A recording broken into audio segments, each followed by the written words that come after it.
It started like any other ordinary day. Narinderdeep Singh, a young man from Bathinda, Punjab, called his wife Nancy around 5:30 p.m. on May 23, 2025. He told her he was heading home after finishing some work. But after that phone call, silence. His phone went off, completely unreachable. Hours passed. Worry crept in. Then at 8:30 p.m. a call came, not from him but from someone claiming to be his friend. His name was Narinderdeep Singh. Narinderdeep told Narinderdeep's family that there had been an accident. He claimed Narinderdeep had been injured and was being taken to the civil hospital. That's all he said before hanging up. The panic in the household escalated quickly. Was it a serious accident? Where exactly had it happened? Why hadn't they heard anything earlier? Questions flooded their minds as the family rushed toward the hospital, but nothing prepared them for what they found there. Upon arriving, they were informed that Narinderdeep had already died, just 30 minutes before they got there. His lifeless body lay on a stretcher in the emergency room. The doctor present confirmed this timeline. Yet strangely, the man who had called, the supposed friend Narinderdeep, was nowhere to be seen. Nobody knew where he went. Then came another shock. The hospital staff revealed that a young man had indeed brought in Narinderdeep's body. He dropped him off, said he had already informed the family, and quickly disappeared. CCTV footage later confirmed that it was Narinderdeep who brought the body, parked Narinderdeep's car in the hospital parking lot, locked it, and took the keys with him. He even left Narinderdeep's phone inside the vehicle. The family was left reeling. But there was something that didn't sit right. They were told it was a road accident. However, the vehicle was completely intact. Only the driver's side mirror was broken, almost as if someone had hit it intentionally, maybe even to stage an accident. Still, in the midst of their grief, they were beginning to accept the story. That is, until social media flipped everything upside down. That very night, Narinderdeep posted a video online. In it, he made shocking allegations. He said that he and Narinderdeep, along with another friend, had gone to Firozapur for some work. Narinderdeep had to make a cash payment of 16,000 rupees, which Narinderdeep withdrew from his own ATM and gave to him. After they finished their business in Firozapur, they started heading back toward Bathinda. According to the video, as they approached a milk plant in Bathinda, they noticed police following them.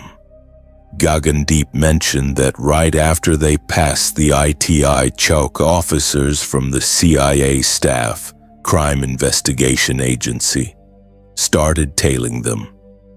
By the time they reached Ganpati Chowk, the police caught up with them, pulled them over, and detained all three men. But what happened next was even more horrifying. Narinderdeep alleged that both he and Narinderdeep were taken to a police station where they were tortured. He claimed they were beaten and that the police even used electric shocks on Narinderdeep. Eventually, Narinderdeep's health began to deteriorate rapidly. Narinderdeep said the officers then forced him to take Narinderdeep to the hospital and tell everyone it was a simple accident. What shocked everyone the most wasn't just the allegations, it was the detail. Narinderdeep even named the officers involved, including one called Aftab Singh Tari. These weren't vague claims. These were targeted accusations. Suddenly, the story of a simple road accident was crumbling, and the family's doubts were turning into certainty. They hadn't just lost a loved one. Something darker had happened. By now, the family started demanding justice. On May 24th, just a day after Narinderdeep's death, they refused to perform his last rites. They demanded a full investigation. But strangely, police officers tried to persuade the family to move on. They insisted it was better to conduct the funeral quietly and let go. That only raised more suspicion. Why were the police so eager to bury the case? What do you do when those sworn to protect you are the ones being accused of murder? As the family stood firm on not cremating Narinderdeep without answers, public anger started brewing.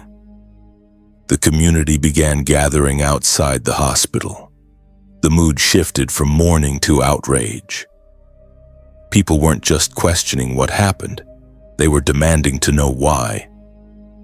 Why was Narinderdeep picked up by the police?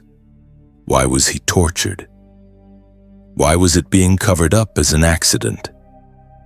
On May 25, 2025, under rising public pressure, the police finally lodged a formal complaint. But even this felt like a half measure. The charge wasn't murder. Instead, it was recorded as culpable homicide not amounting to murder. A watered-down version of what the family believed was a brutal, deliberate killing in custody. That decision deepened the family's mistrust and made the public even more furious. The next step was crucial: a proper autopsy.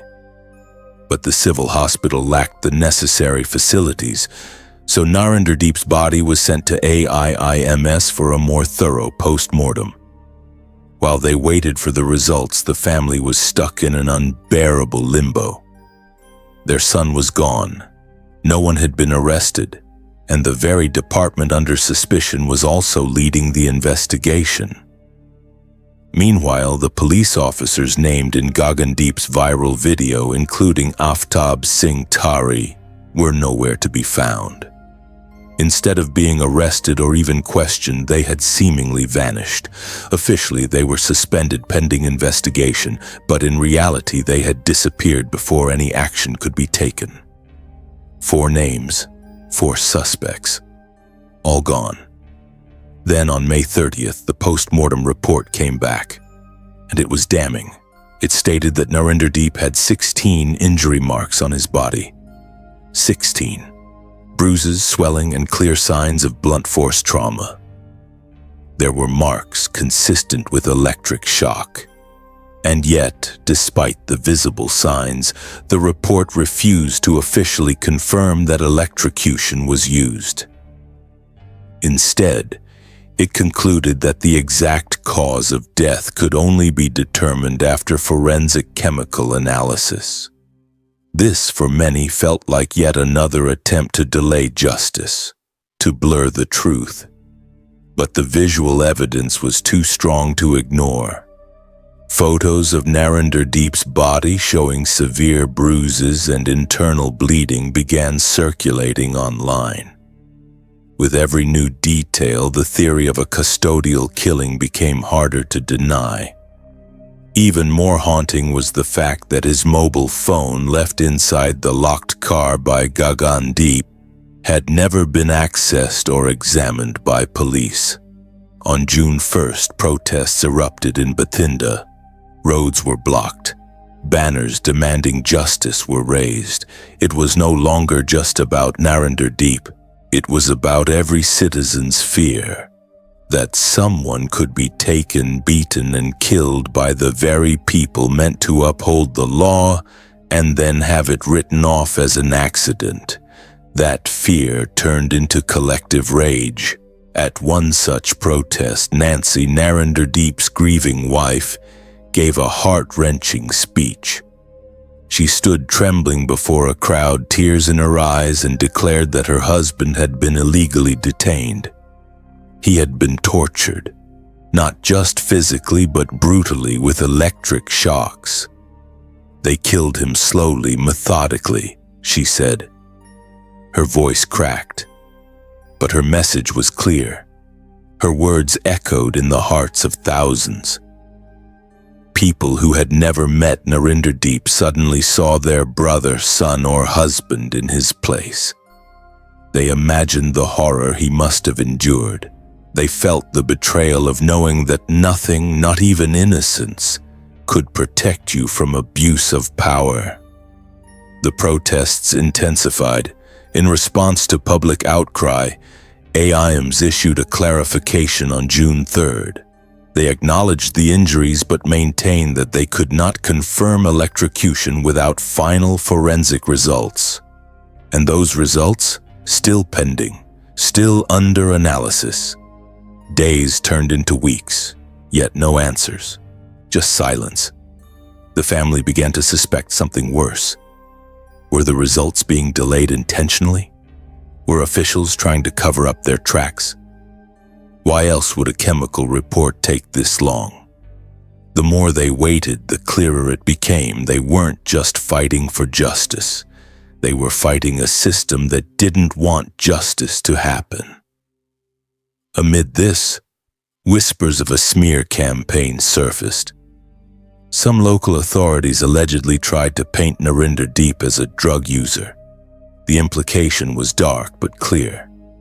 If he was an addict, then maybe his death was his own fault. Maybe it wasn't worth looking into. But the family pushed back hard.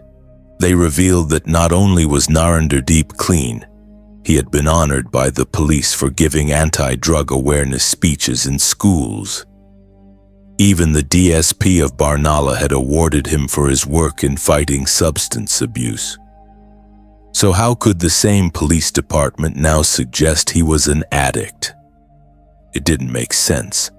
It felt like a desperate attempt to shift blame away from the accused and onto the victim. Still, one haunting question remained. Why was Narinderdeep picked up in the first place? What was the reason for his detention? Was it mistaken identity, a planted tip, or something even darker? The answer may lie not in what happened that day, but in what the police didn't want anyone to know. It had been weeks since Narinderdeep Singh's death, but the wounds were still fresh, raw, bleeding, and unanswered. Public pressure mounted. Protests turned into sit-ins. Streets remained blocked, yet no arrests had been made. Not a single officer was held accountable. Narinderdeep's family watched the days pass in frustration, knowing the men they believed were responsible were still free, maybe even still in uniform. Despite the post-mortem report clearly mentioning 16 injuries on his body, signs consistent with brutal torture, there was still no mention of murder in the FIR. It was classified merely as culpable homicide, not amounting to murder. People began questioning the delay in the chemical forensic report, the final piece of evidence that could confirm whether Narinderdeep was electrocuted in police custody. Days turned into weeks, and still, it had not been released. Was it incompetence or deliberate delay? That question began to linger like smoke after a fire. Everyone could feel something was being hidden. Everyone could see the fog, but not what lay beneath it. On June 3rd, when AIMS released a vague clarification stating that the post-mortem report couldn't confirm electric shock without chemical results, the public erupted again. How could visible wounds, bruises, and swelling be dismissed so easily? What kind of justice needs a microscope when the truth is plain to the eye? People demanded transparency, but the system remained silent, cold, and calculated. In the following days, the silence of those in power became even more deafening. Not a single official from the state police or administration came forward to address the public. Even Punjab's chief minister, Bhagwant Mann, remained tight-lipped. No statement, no inquiry, nothing. It was as if Narinderdeep's death was being erased in real time, like he never mattered. But the people knew better. Two opposition leaders, Harsimrat Kaur Badal and Sukhpal Singh Khaira, stepped forward and openly demanded an independent probe. Khaira even met with Narinderdeep's grieving family in person. That meeting sparked renewed hope. Perhaps the case was too big to hide now. Perhaps justice, however delayed, could still find its way. And then more layers began to peel away. The police, it turns out, had initially tried to portray Narinderdeep as someone involved in drugs. It was a textbook tactic. Discredit the victim and maybe the public would stop caring. But their lies couldn't survive the truth. Narinderdeep had been a vocal anti-drug advocate, a well-respected figure in his community. Honored, admired, clean. This revelation shattered the credibility of the police narrative. If they were willing to lie about that, what else were they hiding? Even more suspicious was the fact that the 4 officers named in Gagandeep's original video had not only been suspended, they had disappeared. No arrest, no questioning. It was almost as if they had been protected. That raised new suspicions. Was there political involvement? Was someone high up ensuring the truth never came out? And that's when people began remembering other cases, similar deaths in police custody. Old wounds reopened, cases that started loud and ended in silence.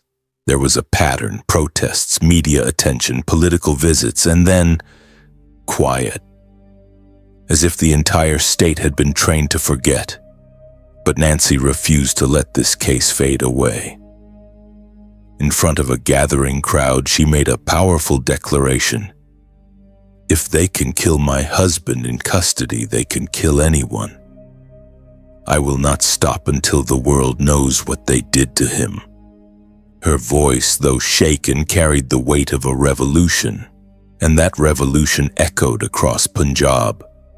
By now, even national media had begun picking up the story. But the forensic report, the key to unlock it all, remained unreleased.